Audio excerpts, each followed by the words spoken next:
So yeah, he appeared surprised. He definitely, as always, I recommend listening at 1.5 or 2 times speed, picking up in Cambodia. We've just dropped touchdown in Cambodia on my trip. I say we, but I mean me traveling alone and anyone else on the plane. That pimp that had on the strip club t-shirt appeared surprised that I kept eyeing him.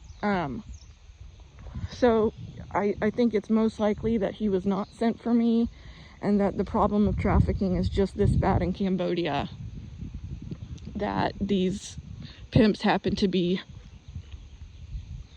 carrying out their operation of selling these women on this plane.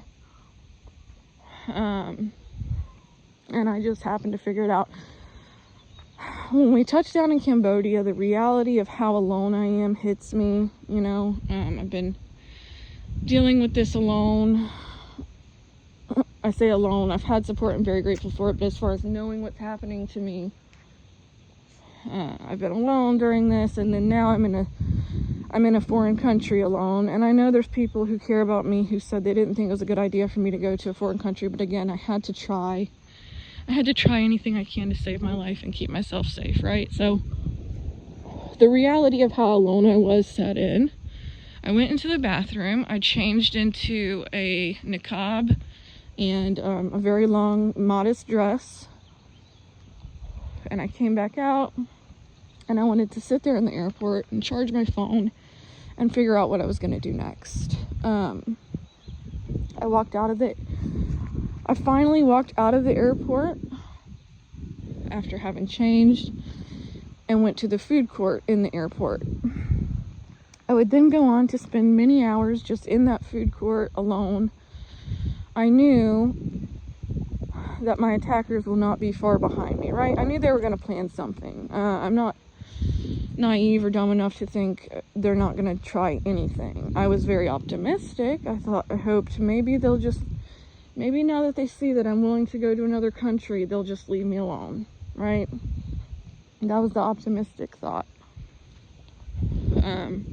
I spent many hours eating and hanging out in the food court because at that point, I am sleepy again.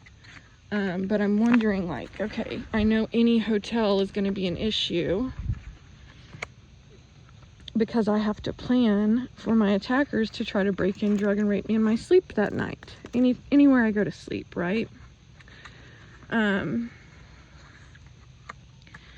So, you know, I was trying to weigh the pros and cons of local hotels, looking up prices and everything, and just kind of honestly procrastinating, but, you know, kind of taking that time to just make posts and figure out what I'm going to do next and try to reorient myself and keep myself focused, with safety being the number one focus.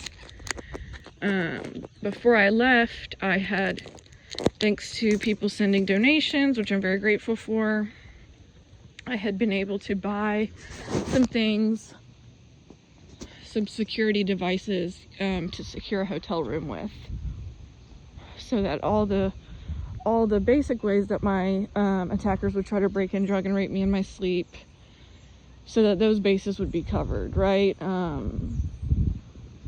So that they wouldn't be able to open a window if it does open, because at this point they've done that many times. Opened windows to break in and drug and rape me in my sleep. So I had bought some devices to be able to stop that from happening. And again, just hanging out in the food court.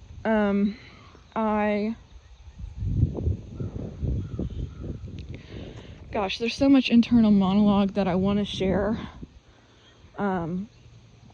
I know that my enemies are listening to everything I put out there, so I want to share everything with people who care and have supported me up to this point. There's a lot of internal monologue that I want to hold on to for myself for now, just because I know my enemies are listening.